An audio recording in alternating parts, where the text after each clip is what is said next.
என்றாரே. மகிபனின் பாசம் பெரிதே, மங்காத புகழுடன் வாழ்வோ, மாற்றி பெற்று உயர்ந்திடுவோமே. குறுகிட மாட்டோம், குண்டிட மாட்டோம், கரையில்லா தேவனின் வாக்கு. குறுகிட மாட்டோம், குண்டிட மாட்டோம், கரையில்லா தேவனின் வாக்கு. ஆனந்த துதி ஒலி கேட்கும், ஆடல் பாடல் சத்தமும் தொனிக்கும். ஆகாய விண்மீனாய் அவர் ஜனம் பெருகும், ஆண்டவர் வாக்கு பலிக்கும். ஆகாய விண்மீனாய் அவர் ஜனம் பெருகும், ஆண்டவர் வாக்கு பலிக்கும். உணர்ந்து உங்களை தாழ்த்தி உங்கள் வாழ்க்கையில் கடந்த காலங்களில் நீங்கள் செய்த தவறை உணர்ந்து அவைகளை தேவனிடத்தில் அறிக்கை செய்யுங்கள். அறிக்கை செய்தல் என்றால் உணர்ந்து தேவனிடத்தில் சொல்லுதல். அப்படி செய்வீர்கள் என்றால் அறிக்கை செய்து விட்டு விடுகிறவன் தேவனுடைய இரக்கத்தை பெறுகிறான். That man shall receive the favor of God, mercy of God. அதன் அர்த்தம் என்னவென்றால் தேவன் கொடுக்கிற ஆசீர்வாதத்தை பெறுகிறார். வேதாகமத்திலே தங்கள் குற்றங்களை மறைத்ததான 3 மனிதர்களை உங்களோடு குறிப்பிட்டு கோடிட்டு தங்கள் குற்றத்தை மறைத்த 3 மனிதர்களுடைய காரியத்தை வசனத்தின் மூலம் நினைப்பூட்ட விரும்புகிறேன். முதலாவதாக ஃபர்ஸ்ட் மேன் ஆகிய ஆதாமை குறித்து பரிசுத்த வேதாகமத்தில் யோபின் புஸ்தகத்தில் இவ்விதமாக ஒரு வார்த்தை சொல்லப்பட்டிருக்கிறது. யோபின் புஸ்தகம் 31 அதிகாரம் 33 வசனத்தை வாசித்து பார்க்கையில், நான் ஆதாமை போல என் மீறுதல்களை மூடி என் அக்கிரமத்தை என் மடியில் ஒளித்து வைத்தேனோ. இந்த வசனத்திலே ஆதாமை போல என் மீறுதல்களை மூடி என் அக்கிரமத்தை மறைத்து வைத்தேனோ என்று சொல்லப்பட்டிருக்கிறது. இந்த வசனத்தின்படி ஆதாம் தன் குற்றங்களை மூடி மறைத்தபடினாலே தேவன் அவனுக்கு கொடுத்த ஒரு அனைத்து பிரிவிலேஜஸ்களையும் இழந்து போனான். ஆதியாகம புஸ்தகம் 3 அதிகாரம் 11 வசனத்தில் ஆண்டவர் அவனை பார்த்து கேட்கிறார், ஆதாமே, நீ புசிக்க வேண்டாம் என்று நான் உனக்கு சொன்ன விலக்கின விருட்சகத்தின் கனியை புசித்தாயோ? நான் புசிக்க கூடாது என்று சொன்ன கனியை நீ புசித்தாயா? Yes or no question. நான் புசித்தேன், அது புசிக்கவில்லை என்று சொல்லி, ஆண்டவரே, நான் உம்முடைய வார்த்தையை மீறிவிட்டேன், புசித்து விட்டேன் என்று அன்றைக்கே தேவனிடத்தில் சரண்டர் ஆகியிருந்தால், அன்றைக்கே தன் குற்றத்தை தேவனுக்கு முன்பாக ஒப்புக்கொண்டிருந்தால், ஒருவேளை அவனுடைய வாழ்விலே தேவன் வித்தியாசமான காரியத்தை செய்திருக்கலாம். அதற்கு பதிலாக அவன் தேவனை பார்த்து என்ன சொன்னான் என்றால், அதற்கு ஆதாம், என்னுடனே இருக்கும்படி தேவரீர் தந்த ஸ்திரியானவள் அவ்விருட்சகத்தின் கனியை எனக்கு கொடுத்தால் நான் புசித்தேன். இந்த இடத்திலே ஆதாம், ஏவாளை நீர் எனக்கு கொடுக்காமல் இருந்திருந்தால் நான் கனியை புசித்திருக்க மாட்டேன். தான் செய்த குற்றத்தை ஒப்புக்கொள்வதற்கு பதிலாக ஏவாளின் மேல் குற்றம் சுமத்துகிறான். தன்னை உண்டாக்கின தேவன் பேரில் குற்றம் சாட்டுகிறான். அது நேர்மையான பதில் அல்ல. ஆமாண்டவரே, ஆதாமை பார்த்துத்தான் கர்த்தர் சொன்னார், நீ புசிக்க கூடாது, புசிக்கிற நாளிலே சாகவே சாவாய். ஏவாளை பார்த்தல் ஆதாமிடத்தில் தான் இந்த வார்த்தையை தேவன் சொல்லியிருந்தார். அப்படி என்றால் ஏவாள் கொடுக்கும் போது தேவன் இந்த கனியை புசிக்க கூடாது என்று சொல்லியிருக்கிறார். நாம் புசிக்க கூடாது என்று சொல்லியிருந்திருக்க வேண்டும்.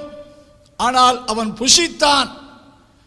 புசித்தும் தெரியாமல் புசித்து விட்டேன், உம்முடைய வார்த்தை மீறிவிட்டேன் என்று அவன் தேவனிடத்தில் சொல்வதற்கு பதிலாக தேவனையே குற்றம் சாட்டுகிறான். தேவன் கொடுத்த மனைவியின் மேல் குற்றம் சாட்டுகிறான். இதன் முகாந்தரமாக தன் குற்றத்தை ஒப்புக்கொள்ளாதது நிமித்தம் தேவன் அவனுக்கு கொடுத்த பாரடைஸ் ஆகிய ஏதேன் தோட்டத்தையும் அவனுக்கு தேவன் கொடுத்திருந்த அனைத்து பிரிவிலேஜஸ்களையும் அவன் இழந்து போனான். ஏதேன் தோட்டத்திலே அவன் எவ்வளவு மகிழ்ச்சியாயிருந்தான். அனைத்து அவனுக்கு கீழ்ப்படிந்து வாழ்ந்தன. அனைத்து ஜீவன்களும் அவன் வார்த்தைக்கு கீழ்ப்படிந்தன. அப்படிப்பட்ட ஒரு அற்புதமான ஆசீர்வாதத்தை தன் குற்றத்தை ஒப்புக்கொள்ளாததினாலே அவன் இழந்து போனான் என்று கர்த்தருடைய வார்த்தை கூறுகிறது. இரண்டாவது ஒரு மனிதனை குறிப்பிட்டு சொல்ல விரும்புகிறேன். யோசுவாவின் புஸ்தகம் 7ஆம் அதிகாரத்தில் ஆகான் என்ற ஒரு மனிதன், அவன் எகிப்து தேசத்தில் இருந்து வனாந்தரத்தில் கிட்டத்தட்ட 40 ஆண்டுகள் பிரயாணப்பட்டு கானான் தேசத்தை சுதந்தரிக்கும் தருவாயில் இருக்கின்றான். கானான் தேசத்தை காணும் சிலாக்கியம் அவனுக்கு கிடைத்திருந்தது. யோர்தானை தாண்டி வந்து விட்டான். இப்பொழுது யோசுவா சகல ஜனங்களுக்கு முன்பாக யோசுவாவின் புஸ்தகம் 6ஆம் அதிகாரம் 18ஆம் வசனத்தை வாசித்து பார்ப்பீர்கள் என்றால், அந்த கேம்பில் இஸ்ரவேலுக்கு தலைவனாகி யோசுவா சொல்லுகிறான். 6ஆம் அதிகாரம் 18ஆம் வசனத்தை வாசித்து பார்ப்பீர்கள் என்றால், சாபத்தீடானதில், எகிப்தில் உள்ள சாபத்தீடானதில் ஏதாயிலும் எடுத்துக் கொள்கிறதினாலே நீங்கள் சாபத்தீடாகாதபடிக்கு இஸ்ரவேலின் பாளையம் சாபத்தீடாகி அதை கலங்க பண்ணாதபடிக்கு நீங்கள் எதையும் எடுத்துக் கொள்ளக்கூடாது. எரிகோவை நீங்கள் ஜெயிக்கும் போது எரிகோவில் உள்ள எந்த பொருளையும் எடுக்கக்கூடாது. அது சாபத்தீடானது. அதை எடுப்பீர்கள் என்றால் நீங்கள் சாபத்துக்குட்படுவீர்கள். அதன் மூலமாக இஸ்ரவேலிலும் ஒரு பெரிய சாபம் உண்டாகும் என்று சொல்லி தேவனுடைய வார்த்தையை யோசுவா அந்த கேம்பில் மக்களுக்கு அறிவித்திருந்தான். இப்பொழுது எரிகோவை 7 முறை சுற்றி வந்தார்கள். எரிகோவை பிடித்து விட்டார்கள். எரிகோவில் ஒரு ஆச்சரியமான வெற்றி கிடைத்தது.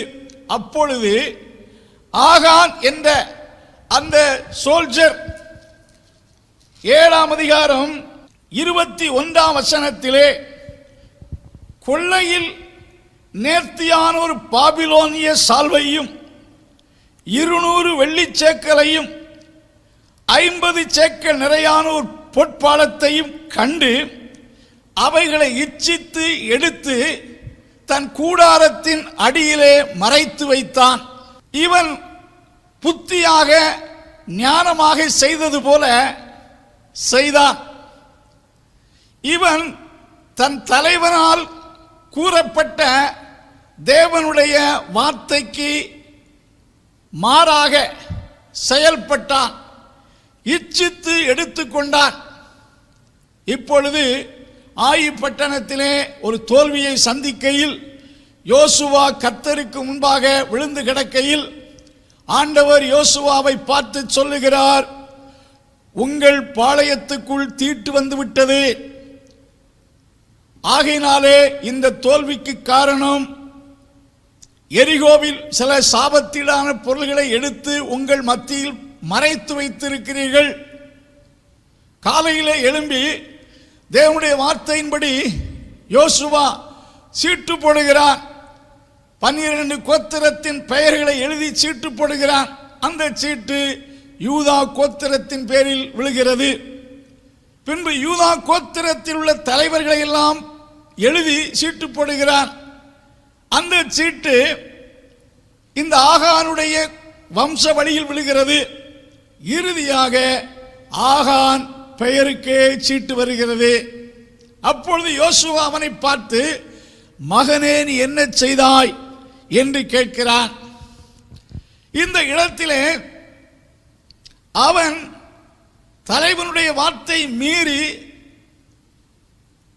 தன் மீறி அந்த தவறை செய்கிறான், அதை மறைக்கிறான். ஒருவேளை முந்தின நாளிலே யோசுவா சீட்டு போடக்கூடிய அந்த சூழ்நிலையிலே இவன் இருதயத்தில் நான் தான் பாவம் செய்தேன், சாபத்தீடான காரியத்தை எடுக்கக்கூடாது என்று சொன்ன யோசுவாவின் வார்த்தையை மீறி நான் தான் எடுத்தேன் என்று யோசுவாவிடத்தில் போய் தன் குற்றத்தை ஒப்புக்கொண்டு அவைகளை அறிக்கை செய்து என்னை மன்னித்து விடுங்கள் என்று சொல்லி அவன் பேரில் சீட்டு விடுவதற்கு முன்பாக வாலண்டியராக போய் தன் குற்றத்தை ஒப்புக்கொண்டு அங்கே யோசுவாவோடு பேசியிருப்பான் என்றால் he would be forgiven by God.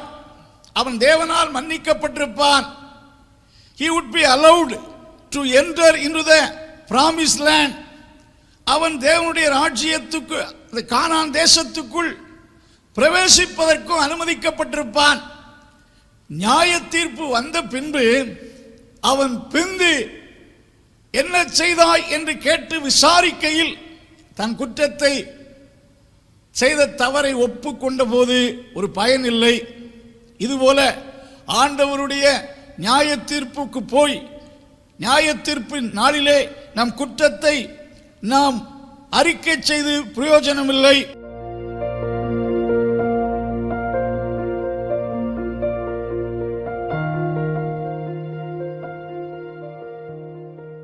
அன்பான கர்த்தாவே, இந்த வார்த்தையை கேட்ட ஒவ்வொருவரையும் ஆசீர்வதியும். உம்மண்டை திரும்பத்தக்க ஒரு கிருபையை தாரும். ஆண்டவரே, தாவீது சொன்னது போல என் பாவத்தை அறிக்கை செய்த போது தேவரீர் என் பாவத்தின் தோஷத்தை மன்னித்தீர். பாவத்தினால் வந்த தோஷங்கள், வியாதிகள், சமாதான கேடுகள் எல்லாவற்றையும் நீக்கினீர் என்று சொல்லுகிறார். இந்த ராத்திரி வேளையிலும் இந்த வசனத்தை கேட்ட ஒவ்வொருவருக்கும் கர்த்தருடைய ஆவியானவர் உதவி செய்யும். ரட்சிப்புக்கு ஏதுவான கிருபையை கட்டளையிடும். வசனத்தை கேட்ட யாவர் மேலும் தேவனுடைய கிருபை உண்டாவதாக. இயேசு கிறிஸ்துவின் நாமத்தில் ஜெபங்கேளு நல்ல பிதாவே, ஆமென்.